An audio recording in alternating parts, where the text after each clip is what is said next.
E aí agora ela vai falar o porquê se entregar fisicamente a ele. Por que dar o melhor de si fisicamente, se maquiar e se arrumar e se cuidar para ele? Perceba o engano.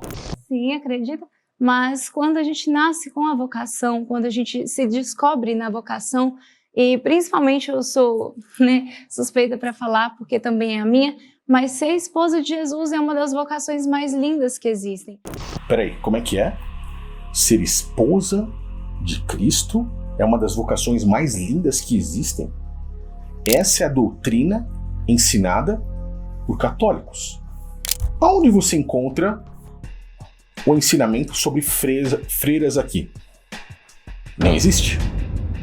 Mas por que será que nós, olhando tanto para o catolicismo romano, tanto para esse outro ortodoxo, ou seja, lá qual for, nós vemos as freiras? De onde tiraram isso?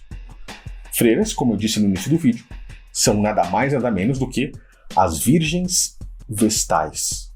Mulheres no Império Romano que cultuavam a deusa Vesta. Elas tinham uma missão.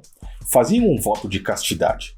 Não iriam fazer sexo por 30 anos e tinham que manter acesas uma chama, a chama da deusa Vesta. Para muitos, a igreja é um prédio, um templo. Eu vou na igreja domingo, eu vou na igreja na quarta noite. Não, eles não sabem. Para ela, por exemplo, piorou. Ela se colocou no lugar da própria igreja. Ela se coloca, e a doutrinação para as freiras é que elas são as noivas de Cristo. Vamos continuar. Porque é onde nós renunciamos o mundo todo, mas para viver só para Ele. Então, ao mesmo tempo também que a gente renuncia, a gente ganha tudo. Essa renúncia, ela é a renúncia das virgens vestais, tá? Não existe essa doutrinação nas escrituras, nem passada por Cristo para as mulheres, nem pelos apóstolos. Então, eu comecei a admirar o paramento, comecei a estudar mais sobre a vida das irmãs, a vida de uma freira, comecei a me ver dentro do paramento. Estudar, da forma que ela fala, não é aqui, tá? É a doutrinação. Como ele disse, a junção do paganismo das virgens vestais com as coisas de Cristo. Olha o grau desse engano. Você consegue compreender? Mas na mente dela, ela pensa que está se dedicando ao Messias. Aquela besta descrita em Apocalipse, que tem aparência de cordeiro, parece um cordeiro, mas ela fala como o dragão. Usando a batina, usando o véu, e eu, nossa, mas que coisa linda, né? Porque Jesus, ele fez todo o sacrifício pela gente, o seu sangue foi derramado na cruz por causa da gente, então o mínimo que eu podia fazer era entregar a minha vida toda para ele. Mais uma vez, isso parece muito bom. Se não fosse o fermento dos fariseus, se não fosse essa doutrinação mentirosa e o pensamento de que ela se coloca como esposa, entrando assim no lugar da igreja. Tá compreendendo onde tudo isso está chegando? O grau desse engano? Continuar. Isso também é de congregação para congregação. É como se fosse um teste? Isso, exatamente. Para ver se é a sua vocação mesmo? É. A sua vocação é freira mesmo? E você está completamente ciente disso? Ciente de que cada vocação é uma vocação. E a sua claro é essa? que, exatamente. Então, nós irmãs, sim, nós renunciamos tudo para viver para Jesus. Presta atenção agora, tá? Para confirmar tudo isso que a gente está falando. Esse é o momento que você vai juntar as informações.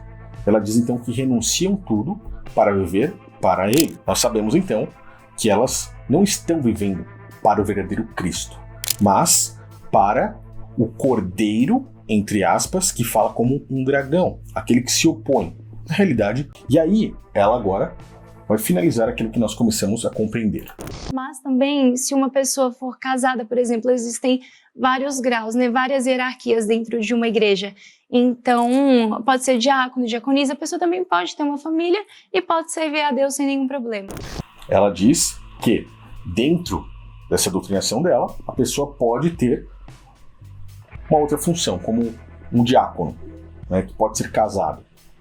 Tiram doutrinas da onde eu não sei, menos daqui, tá? Onde ela está dizendo que existe nessa hierarquia pessoas que não podem se casar, que na verdade vem do paganismo das virgens vestais, e outras que podem, sendo que até mesmo o apóstolo Pedro, que eu citei aqui, ele tinha esposa, era casado. Então, beleza, vamos continuar.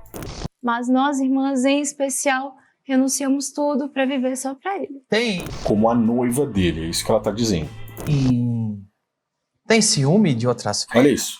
Ciúme Tem- de Jesus? Oh, meu Não, Deus. ó, essa freira, essa irmã é mais bonita que eu, hein? Essa irmã. E o Danilo Gentili, então, continua tentando dar uma disfarçada ali, né? Falando a respeito da beleza física, mas na verdade, ela entende como ciúme de Cristo.